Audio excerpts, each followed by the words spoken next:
Most men our age are putting their heads firmly in the sand about the future. There's this comfortable, lazy assumption that someone will magically be there to watch our backs when we inevitably start to slow down. My name is Scott. As a former Royal Marine Commando, I've lived an adventurous life, and I tell it as I see it. If there is even a slight chance that you might face later life as a solo voyager without a partner or immediate family around, I'm telling you straight, it is time to start the planning phase. This is the one area of your life where you cannot afford to bumble through. You need to go in with your eyes wide open. I will tell you a bit about serving in Northern Ireland during the Troubles. Before we deployed, we practiced phibia, which stands for fighting in built-up areas. We would practice patrolling the streets in what we call a brick. A brick is a tight four-man team with one leader, one radio operator, and two primary riflemen. When we moved down the street, we walked on opposite sides. Why? Because we couldn't see the windows directly above our own heads. It was my opposite, or my oppo's job on the other side of the road to watch my blind spots and protect me from threats I couldn't see. And my job was to do the exact same thing for him. Your oppo was the most important person in the world, and that shared trust created long-lasting friendships. So, serious question. Who is your oppo today? Who is watching the windows for you?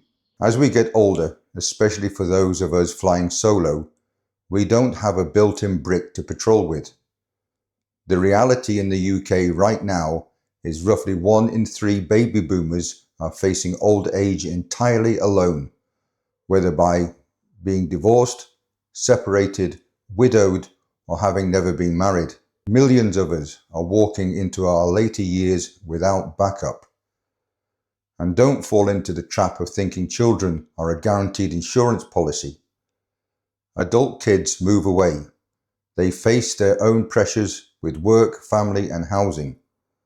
Let's be honest, children shouldn't be born with a pre-written job description to be your future nurse. Relying on them entirely strips you of your independence and places an unfair, heavy burden on their shoulders. Now, 60 is not the new 30. 60 is 60. Denying that aging changes the game is just creating a dangerous alternative reality. To keep the old man out, you have to treat your future like a planned mission. You need to anticipate risks before they become crises. In the Marines, starting an operation without a solid extraction plan wasn't just dumb, it was a guaranteed disaster. Yet, when you ask most men what their plan is for when their health fails, they offer up the same sort of grim, throwaway joke, such as, "Oh, just shoot me." Let's be completely serious. Just shoot me is not a plan. It is a total failure to take responsibility for your own life. In the UK, if you don't have legally binding documents in place, the NHS and the medical system default to keeping you alive at all costs, regardless of your quality of life or your suffering. You have to swallow your pride, face your own mortality, and make the hard decisions while you still have your wits about you. You need to become the CEO of your own body. In the military, holding the wrong position leaves you completely exposed. You never set up a base in a place you can't defend or resupply. Yet most men stubbornly insist on staying in their own current homes forever.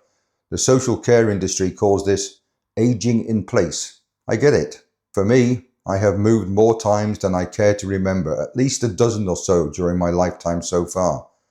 And many times I've not been able to take my stuff with me. But I do understand that once you build up some things, it's hard to let those things go. We want our own stuff, our own space, our own four walls. But staying in a traditional British home with steep stairs, a tricky layout, or poor access to local transport can quickly turn your fortress into a prison. You need to look at your home with objective detachment. If your eyesight goes and you lose your driving license, how do you get your groceries? If the winter weather turns really bad, can an ambulance actually get to your front door? Are you ready to navigate the minefield of the UK care system, hiring and managing private caregivers who will come into your home? Sometimes the smartest tactical move is to retreat and relocate on your own terms. That might mean looking at retirement villages, co-housing, or downsizing to a single-level bungalow where necessary services are present and nearby. Or for me, relocating to Southeast Asia, which my fact-finding mission in 2 years' time will be all about. Even though I have already spent a significant amount of time in Southeast Asia, that was during my working life, and my retirement will be completely different.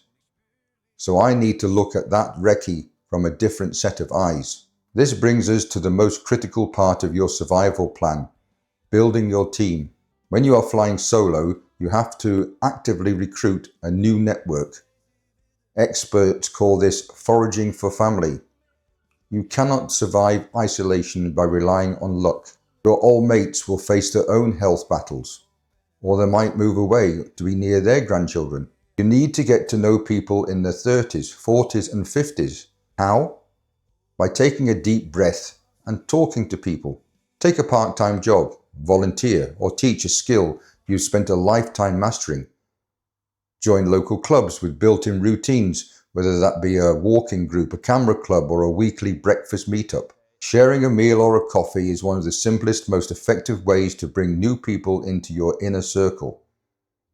It takes genuine courage to step out of your comfort zone, but it is a survival requirement. Mates can only do so much though.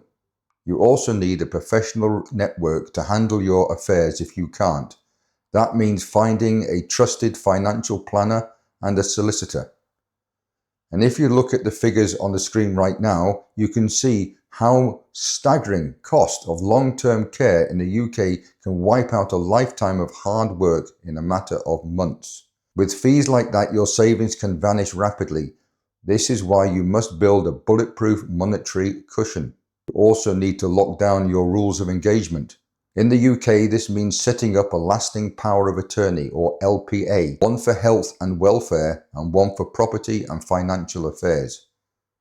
If you do not legally appoint an OPPO to make your decisions for you, the state or the local authority steps in, and you lose all control over your own life and assets. Once you have these documents in place, don't just file them in a drawer and forget about them. Review your plan every year. The people you've chosen as your attorneys might move away, face their own health issues, or drift out of your life. Your team is a moving target. Remember the core commando mindset. Be the first to understand the reality of your situation. Be the first to adapt and the first to overcome. This isn't about being grim or miserable. It's about being prepared. It's about maintaining your independence so you can live life on your terms. I want you to drop a comment below right now. Look at your life today. Who is currently in your brick? Who have you got lined up to watch your back? Let's get this conversation started. You might not be in this position right now, but you might know somebody who is burying their hands in the sand about it. Perhaps a good idea to send a link to this video and see if that nudges them to start making their plan. Thanks for watching. I'll catch you on the next one.